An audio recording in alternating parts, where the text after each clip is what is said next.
પશ્ચિમ બંગાળ અને અસમમાં ભાજપના શાનદાર પ્રદર્શનની દિશામાં ભવ્ય ઉજવણી. પશ્ચિમ બંગાળ અને અસમ રાજ્યની વિધાનસભા ચૂંટણીઓમાં ભારતીય જનતા પાર્ટીના ભવ્ય વિજય અને શાનદાર દેખાવને પગલે સમગ્ર દેશ સહિત ગુજરાતમાં પણ કાર્યકરોમાં ભારે ઉત્સાહ જોવા મળી રહ્યો છે.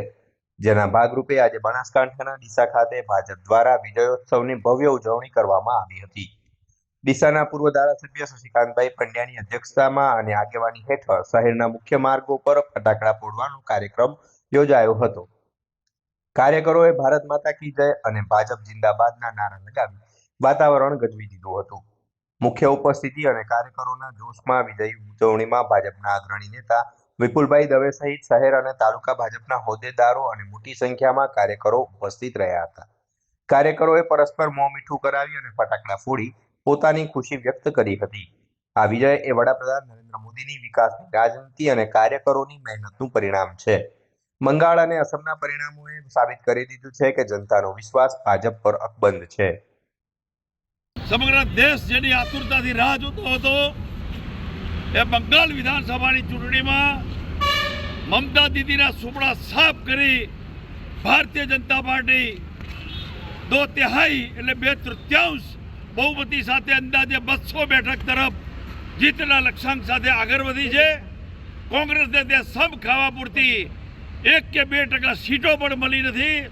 એ જ રીતે આસામમાં પણ કોંગ્રેસના સુપડા સાફ થઈ ગયા છે. ત્યાં એને 20% પણ સીટો મિત્રો મળી નથી.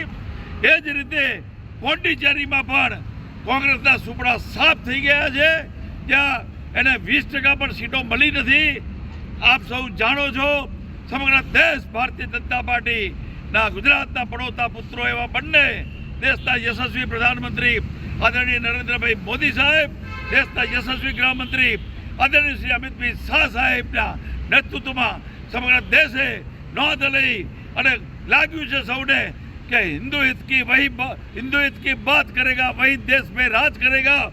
એ સૂત્રને સાકાર કરવા માટે કરીને આલિયા માલિયા જમાલિયાઓને પશ્ચિમ બંગાળમાં જડબાતોડ જવાબ આપી 200 સીટ જેટલી અંદાજે સીટો જીતાડી બંગાળમાં જે મમતા દીદી વિધર્મીઓને પ્રોત્સાહન આપી રહી હતી એનો જડબાતોડ જવાબ આપી મમતા દીદીના સુપડા સાફ કર્યા છે.